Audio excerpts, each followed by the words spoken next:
Hi guys, so I'm seriously confused. Brexit was, according to those pushing it, about creating jobs.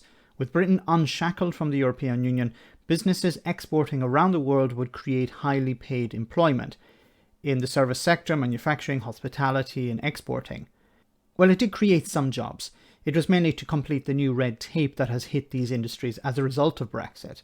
Our friend Natalie Efflick appeared on Newsnight a few days ago to explain how it would create jobs. Once again, not the type of jobs that actually help these industries.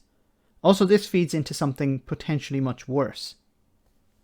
Well, here in Dover and Deal, we've already been benefiting from the so-called Brexit dividend. We've had £100 million invested in our border facilities here. £100 million invested in border facilities. Remember, it was not necessary to have these border facilities before. So this is taxpayer money being spent on something that was not necessary before, but now is necessary because of what? Sovereignty? That's the cost of sovereignty. Hundreds of millions of pounds for something that was not necessary before. And which is creating problems for businesses. It's going to bring with it 650 extra jobs. 650 extra jobs. Completing paperwork. Now, remember, none of this was necessary before, but Brexiteers wanted their Brexit, and it's going to create 650 jobs that were not necessary before. Anyway, now, what am I talking about when this leads into something worse? This is an article from the Daily Mail. I'm not a big fan of the Daily Mail, but, you know, sometimes we have to go to these places. Jacob Rees-Mogg wants to cut 65,000 civil servants over 3 years after COVID and Brexit saw the number of Whitehall workers soar.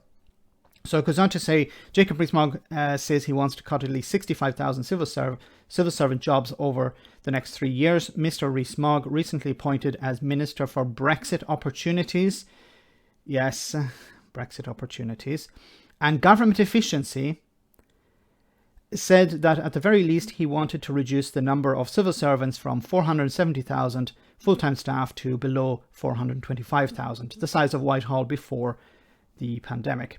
As well as reviewing the powers and staffing of Quangos, the former leader of the Commons said he would personally review, I don't believe this, but personally review every new vacant post to see if it should be cut. Now, what's the problem here? Now, what you normally hear from the right wing or Brexiteers is, you know, we need to have small government. Small government is efficient. Small government works better. It's less of a burden on the taxpayer. And I've said before, Brexit is two-tier. One is for the racists, the working class voter, and the other is for the disaster capitalists. And for the disaster capitalists, they want low regulation, fewer protections for workers, for the environment, for goods, for standards, things like this. And we've seen over the last number of months and years since Brexit how the Conservatives are about reducing protections for workers, protections for the environment. Look at the recent story when it came to pumping raw sewage into rivers and lakes. Almost every Tory in the House of Commons voted to allow that to continue. This is what we're talking about here. Now, how does this play into the number of jobs? Well, in order to carry out checks, to maintain standards, you know, Brexiteers are talking about increasing standards. Well, in order to increase standards, you need a bureaucracy to enforce those standards.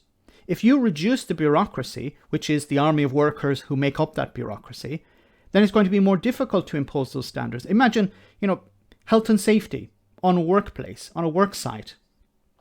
If a company who's building a house or building apartments or whatever knows that there are going to be fewer checks carried out, they're going to cut corners.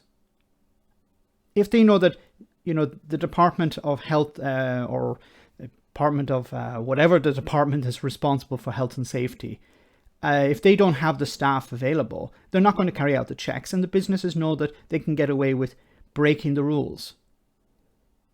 And I think this is all part of the post-Brexit Britain, about talking about increasing standards, but in reality reducing them. Reducing the government's ability to enforce rules. That's what it's been about. And we've seen how the corruption part of it comes in.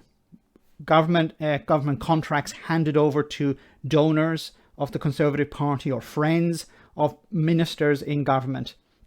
That's what it's been about. And the bureaucracy behind checking that and stopping that type of corruption taking place is being reduced by Jacob Rees-Mogg.